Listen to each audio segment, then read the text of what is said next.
നമുക്കൊരു reasoning ability question നോക്കാം. 54,831:63,922. ഈ സംഖ്യകൾ തമ്മിലുള്ള ബന്ധം അനുസരിച്ച് ഈ സംഖ്യയോട് ബന്ധപ്പെടുന്ന സംഖ്യ ഇവിടെ എത്രയായിരിക്കും? അപ്പോൾ നമ്മൾ ഇവിടെ ശ്രദ്ധിച്ചാൽ ഒരു കാര്യം മനസ്സിലാകും.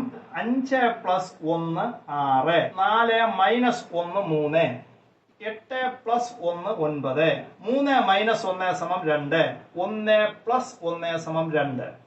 ആദ്യത്തെ അക്കം +1 ഇവിടത്തെ ആദ്യത്തെ അക്കം, രണ്ടാമത്തെ അക്കം -1 ഇവിടത്തെ രണ്ടാമത്തെ അക്കം. അങ്ങനെയാണെങ്കിൽ നമുക്ക് നോക്കാം.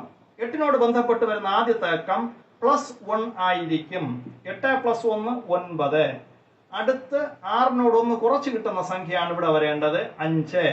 അടുത്ത് 2നോട് 1 കൂട്ടി കിട്ടുന്ന സംഖ്യ ഇവിടെ വരും 3. അടുത്ത് 7ൽ നിന്ന് 1 കുറച്ച് കിട്ടുന്ന സംഖ്യ ഇവിടെ വരും 6.